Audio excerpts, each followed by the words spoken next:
July August গণহত্যায় Sheikh Hasina সহ জড়িতদের গুরুত্বপূর্ণ কল রেকর্ড প্রসিকিউশনের হাতে মিলেছে গুমের তথ্য প্রমাণ। অন্তর্বর্তী সরকারের শপথ বৈধ, হাইকোর্টের পর্যবেক্ষণ, রিট খারিজ, এ নিয়ে আর বিতর্ক না করার তাগিদ। লন্ডনে টিউলিপের ফ্ল্যাট কেনা হয়েছে অফশোর কোম্পানির মাধ্যমে, মালিক বাংলাদেশি বংশোদ্ভূত ব্যবসায়ী নাসিম আলী ও মাসুদ আলী। তালা ঝুলিয়ে জগন্নাথ বিশ্ববিদ্যালয়ের শিক্ষার্থীদের শাটডাউন, অনশনে অসুস্থ 20 জনকে হাসপাতালে ভর্তি।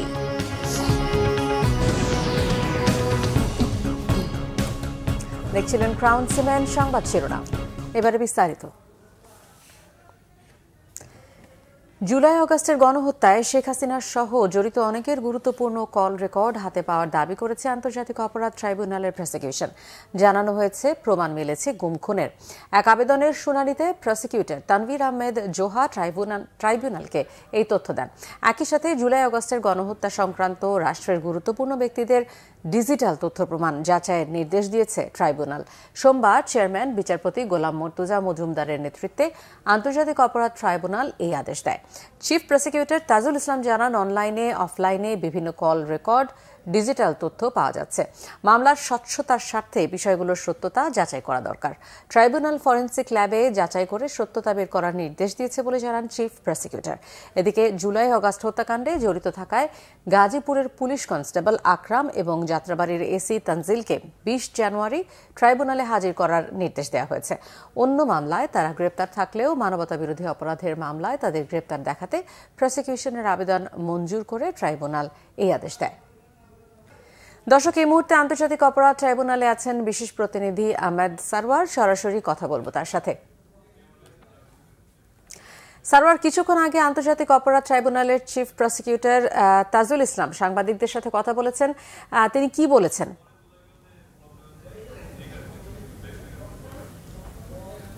আজকে আসলে ট্রাইব্যুনালে 3টি বিষয়ে ট্রাইব্যুনালের সামনে ছিল। একটি হচ্ছে জুলাই আগস্ট হত্যাকাণ্ডে গাজীপুরে হৃদয় নামে একজনকে হত্যা করা হয়েছিল, সেই হত্যাকাণ্ডের একটি আবেদন ছিল। সেই হত্যাকাণ্ডের অন্যতম আসামি আকরাম, কনস্টেবল আকরাম, তাকে গ্রেপ্তার দেখানোর আবেদন করেছে এবং ট্রাইব্যুনালে হাজির করার আবেদন করা হয়েছিল। সেই আবেদনে ট্রাইব্যুনাল তাকে গ্রেপ্তার দেখিয়েছে। আকরাম অবশ্য অন্য মামলায় গ্রেপ্তার আছে, তাকে এই মানবতা বিরোধী অপরাধের এই মামলায় গ্রেপ্তার দেখিয়ে 20 জানুয়ারি ট্রাইব্যুনালে হাজির করতে বলা হয়েছে। আরেকটি আবেদন ছিল, সেটি হচ্ছে যাত্রাবাড়িতে একটি হত্যাকাণ্ডে এসি তানজিল, তাকেও আদালতে ট্রাইব্যুনালে হাজির করার নির্দেশনা চাওয়া হয়েছিল। ট্রাইব্যুনাল তাকে গ্রেপ্তার দেখিয়েছে এবং আগামী 20 জানুয়ারি একই দিন তাকে ট্রাইব্যুনালে হাজির করার জন্য নির্দেশ দিয়েছে। এছাড়া আরেকটি বিষয় ছিল, সেটি হচ্ছে ট্রাইব্যুনাল আন্তর্জাতিক অপরাধ ট্রাইব্যুনালের মানবতা বিরোধী অপরাধের বিচারের সংশ্লিষ্ট বিভিন্ন বিষয় নিয়ে ডিজিটাল বিভিন্ন তথ্য প্রমাণ অনলাইনে এবং অফলাইনে ভেসে বেড়াচ্ছে। যেমন বিভিন্ন কল রেকর্ড, এই মামলাগুলোতে জড়িত বিভিন্ন জনের কল রেকর্ড আছে, বিভিন্ন ভিডিও আছে। এইসব বিষয়গুলো নিয়ে ট্রাইব্যুনালের পক্ষ থেকে, প্রসিকিউশনের পক্ষ থেকে ট্রাইব্যুনালে আবেদন করা হয়েছে। যেসব কল রেকর্ড অথবা ডিজিটাল তথ্য মানে ছবি, ভিডিও পাওয়া যাচ্ছে, এগুলো এই মামলার স্বচ্ছতার স্বার্থে এগুলোকে আদৌ আসলে এই মামলার সাথে সম্পৃক্ত, এই কল রেকর্ডগুলো বা এই ভিডিওগুলো কি এই মামলার সাথে সম্পৃক্ত, নাকি এআই দিয়ে তৈরি করা, নাকি ফেক, এই বিষয়গুলো আসলে প্রমাণ করা দরকার। এই যে স্বচ্ছতার স্বার্থে এগুলো দরকার। তখন ট্রাইব্যুনাল প্রসিকিউশন টিমকে বলেছেন যে এগুলো যে ফরেনসিক ল্যাব আছে, এই ডিজিটাল তথ্যগুলো পরীক্ষা করার যে ফরেনসিক ল্যাব আছে সিআইডিকে, সেগুলো দিয়ে এই তথ্যগুলো পরীক্ষা করিয়ে সত্যতা যাচাই করা দরকার যে আসলে এগুলোর সাথে সম্পৃক্ত কিনা, এই মামলার সাথে সম্পৃক্ত কিনা, বা এই আদেশ, এই কথাবার্তাগুলো বা ভিডিওগুলো আসলে ফেক না জেনুইন, এগুলো একটু দেখতে বলেছে। এবং এগুলো যদি সত্যতা যাচাই করা যায়, যাচাই হয়, তাহলে সেগুলো এই মামলার আলামত হিসেবে গণ্য করা হবে। তো প্রসিকিউশন আসলে মামলার মানে এই মামলা, মানবতা বিরোধী মামলার স্বচ্ছতার স্বার্থে এগুলোর জন্য যাচাই করার অনুমতি দিয়েছে। আদালত তাদেরকে যাচাই করার আদেশ দিয়েছেন, নির্দেশ দিয়েছেন। এটাই ট্রাইব্যুনাল আজকে আমাদেরকে জানিয়েছে। এছাড়া আবু সাইদের মামলা পরিবার এসেছিল ট্রাইব্যুনালে, সেটিও আমাদেরকে জানিয়েছেন। তারা একটা অভিযোগ দিয়ে গেছেন মানবতা বিরোধী অপরাধের। ধন্যবাদ।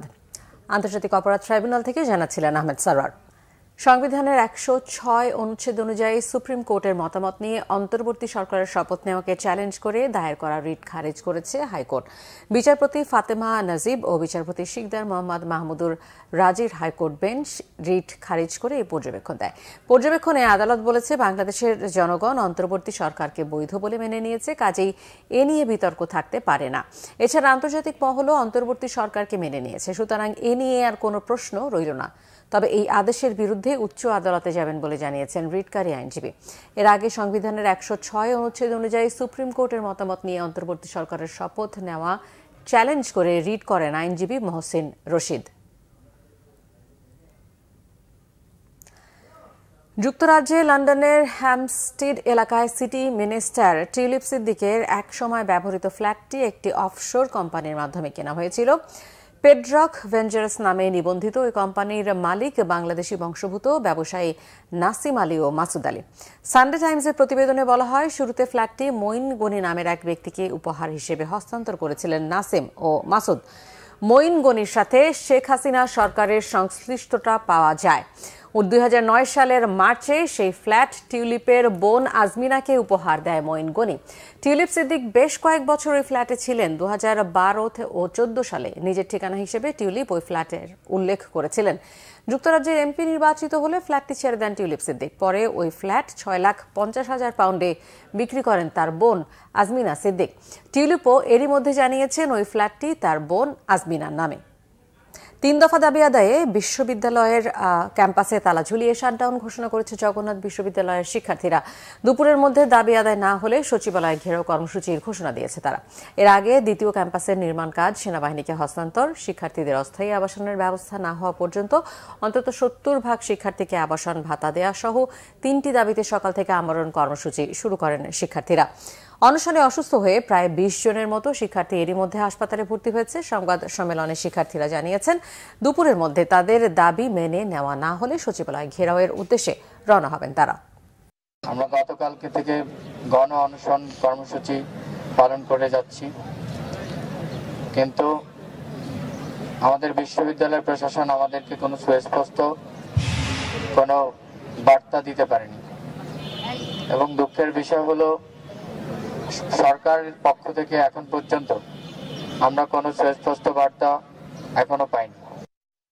দর্শক, এই মুহূর্তে জগন্নাথ বিশ্ববিদ্যালয়ে আছেন বিশেষ প্রতিনিধি জিয়া খান, সরাসরি কথা বলবো তার সাথে। জিয়া, শিক্ষার্থীদের কর্মসূচির এই মুহূর্তে কি তথ্য রয়েছে আপনার কাছে? যে গতকাল থেকে জগন্নাথ বিশ্ববিদ্যালয়ের শিক্ষার্থীরা তারা যে আন্দোলন করছে, অনশন করছে, আমার পিছনে দেখতে পাচ্ছেন যে জগন্নাথ বিশ্ববিদ্যালয়ের শিক্ষার্থীরা তারা অনশনরত অবস্থায় রয়েছে এবং তাদের যে 3টি মূল দাবি, সেটা হচ্ছে গিয়ে দ্বিতীয় তাদের যে ক্যাম্পাস, সেই ক্যাম্পাসের কাজ অর্থাৎ কেরানীগঞ্জে তাদের যে দ্বিতীয় ক্যাম্পাস হচ্ছে জগন্নাথ বিশ্ববিদ্যালয়ের, সেই কাজটি বাংলাদেশ সেনাবাহিনীর কাছে হস্তান্তরের জন্য চুক্তি স্বাক্ষর অনবিলম্বে করার তারা দাবি জেনেছে। পাশাপাশি তাদের আরও 2টি দাবি, তাদের যে পুরান ঢাকা যে হল হচ্ছে হাইবুর রহমান এবং বাণী হল, সে 2টি হলের কাজ দ্রুত সম্পন্ন। পাশাপাশি যেসব শিক্ষার্থী তারা আবাসন সংকটে রয়েছে, এই ধরনের 70% শিক্ষার্থী তাদেরকে ভাতা দেওয়ার যে দাবি, অর্থাৎ সেই দাবিটিও এই আন্দোলনরত শিক্ষার্থীরা তারা চলমান রেখেছে এবং আজকে তারা তাদের সেই দাবির প্রেক্ষিতে তাদের এই কর্মসূচি ছিল যে তারা আজকে সচিবালয় অভিমুখে যাবেন এবং সেখানে তাদের পদযাত্রা করার কথা ছিল। কিন্তু কিছুক্ষণ আগে আমরা যতটুকু জানতে পেরেছি যে তাদের যে ভাইস চ্যান্সেলর তিনি সেই সচিবালয়ে মিটিংয়ে ছিলেন এবং সেই ভাইস চ্যান্সেলর তাদের যে ট্রেজারার যিনি ছিলেন তার মাধ্যমে আমরা জানতে পেরেছি, তিনি জানিয়েছেন যে আগামী বুধবার আন্তঃ মন্ত্রণালয়ের বৈঠক রয়েছে এবং সেখানে শিক্ষা মন্ত্রণালয়, জগন্নাথ বিশ্ববিদ্যালয় এবং ইউজিসি সহ প্রতিরক্ষা যে মন্ত্রণালয় সেখানে মিটিং করবে এবং তারা তাদের যে দ্বিতীয় ক্যাম্পাসের কাজ সেটা যাতে বাংলাদেশ সেনাবাহিনীকে দেয়া হয় অর্থাৎ চুক্তি স্বাক্ষর হয় সে বিষয়ে তারা কথা বলবেন। তবে এখন পর্যন্ত অনশনরত যারা শিক্ষার্থী রয়েছেন তারা কিন্তু তাদের অনশন কর্মসূচি অব্যাহত রেখেছেন। তাদের যে বিবৃতি আমরা কিছুক্ষণের মধ্যে জানতে পারবো যে তারা আসলে যে মেসেজটা তাদের ভিসি পাঠিয়েছে সেই মেসেজের পক্ষে তাদের যে অবস্থানকে তারা তাদের আন্দোলন কর্মসূচি আজকের মধ্যে স্থগিত করবেন নাকি সেটা চলমান রাখবেন। যেহেতু বুধবার পর্যন্ত একটি মিটিং রয়েছে, সেই মিটিংয়ে তাদের সিদ্ধান্ত আসবে সেখানে সেনাবাহিনীর কাজ দেওয়ার বিষয়ে। তো এখন পর্যন্ত তাদের যে আন্দোলন কর্মসূচি অব্যাহত রয়েছে এবং তারা বেশ কয়েকজন শিক্ষার্থী কিন্তু অসুস্থ হয়েছেন এবং তাদের সেই চিকিৎসা চলছে। সিফাত, ধন্যবাদ। জিয়া খান জানাচ্ছিলেন জগন্নাথ বিশ্ববিদ্যালয় থেকে। বিচার বিভাগের যেসব বিচারক ও প্রশাসনের যেসব কর্মকর্তা শেখ হাসিনার ক্ষমতাকে দীর্ঘায়িত করতে সহায়তা করেছে তাদের বিচারের মুখোমুখি করার দাবি জানিয়েছেন বিএনপির সিনিয়র যুগ্ম মহাসচিব রুহুল কবির রিজভী। শেখ হাসিনা ও তার পরিবারের দুর্নীতি পাহাড়ের সব তথ্য একে একে বেরিয়ে আসছে বলে জানান তিনি। বলেন, ক্ষমতায় টিকে থাকতে প্রশাসন সহ সব জায়গায় কৃতদাস তৈরি করে রেখেছিল শেখ হাসিনা। এসব দল দাসের বিরুদ্ধে অন্তর্বর্তী সরকার বিপ্লবী সিদ্ধান্ত না নেওয়ায় ক্ষোভ জানান রিজভী। এখনও কিভাবে প্রশাসনের স্বৈরাচারের দোষরা বহাল তবিয়তে আছে বলে প্রশ্ন তোলেন তিনি। অভিযোগ করেন, ভারতের কাছে বিক্রি হয়ে গিয়ে শেখ হাসিনা বাংলাদেশের স্বার্থ বিরোধী চুক্তি করেছে।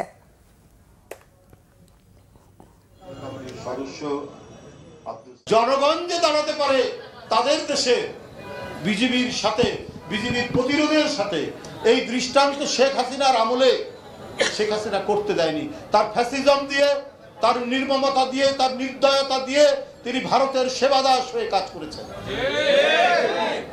উনি একটা কথা বলতেন যে নিজের দলের লোকদেরকে বলেছেন যে আমার দলের লোকের অনেককে কেনা যায়, শেখ হাসিনাকে কেনা যায় না। আরে আপনাকে তো সবার আগে কেনা যায়, ভারত তো আপনাকে সবার আগে কিনেছে।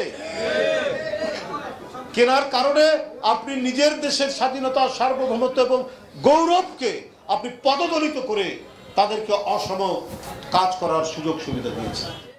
দ্রুত জাতীয় নির্বাচন দেয়া না হলে ঐক্যবদ্ধ হয়ে অন্তর্বর্তী সরকারের বিরুদ্ধে আন্দোলনে নামার হুঁশিয়ারি দিয়েছেন এলডিপির সভাপতি অবসরপ্রাপ্ত কর্নেল অলি আহমেদ। সকালে সমসাময়িক বিষয় নিয়ে এক জরুরি সংবাদ সম্মেলনে তিনি এই ঘোষণা দেন। এলডিপি সভাপতি বলেন, অন্তর্বর্তী সরকার জনগণের প্রত্যাশা পূরণ করতে ব্যর্থ হয়েছে। এভাবে চলতে থাকলে বর্তমান সরকার জনরোষে পড়বে বলেও মন্তব্য করেন অলি আহমেদ। অভিযোগ করেন, বর্তমান সরকারের উপদেষ্টারা ঠিকমতো তাদের দায়িত্ব পালন করছেন না। রাষ্ট্রীয় পৃষ্ঠপোষকতায় নতুন রাজনৈতিক দল গঠনের চেষ্টা চলছে বলেও জানান অলি আহমেদ। বিভিন্ন সমাবেশে হাজার হাজার লোকের সমাগম হচ্ছে উল্লেখ করে এই অর্থের যোগান নিয়েও প্রশ্ন তোলেন তিনি। ছাত্রদের মুক্তিযুদ্ধ নিয়ে বিতর্ক তৈরি না করারও আহ্বান জানান। তারা অপারক, তাদের মধ্যে সেই দক্ষতা। আমরা আজকে দাবি করছি সর্বাগ্রে সংসদ নির্বাচন দিতে হবে।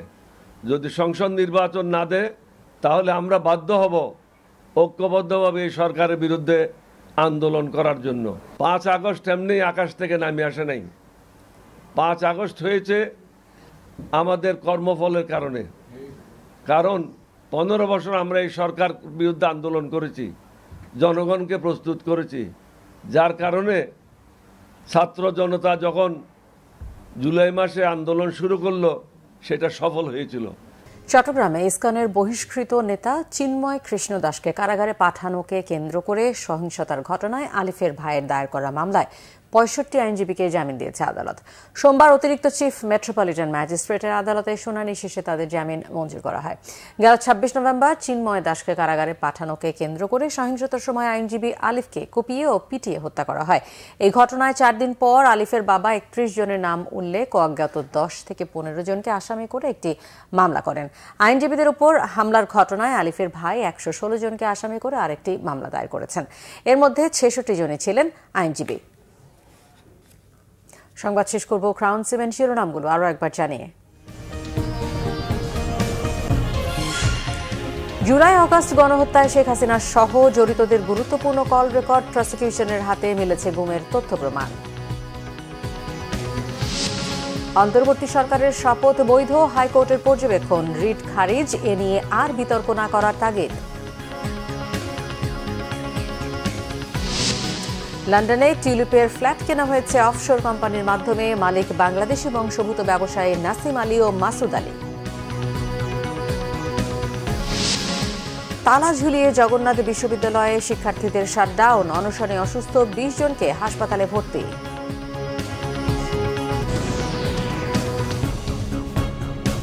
এই ছিল এখনকার মতো। পরের সংবাদ বিকেল 4টায়, এর আগে 3টায় রয়েছে নিউজ টপ 10। এছাড়া বাংলাভিশন সংবাদ ও সংবাদ সংশ্লিষ্ট অনুষ্ঠান দেখতে ভিজিট করুন www.bbnews24.com ও facebook.com/বাংলাভিশন নিউজে এবং সাবস্ক্রাইব করুন youtube.com/বাংলাভিশন নিউজে। ধন্যবাদ।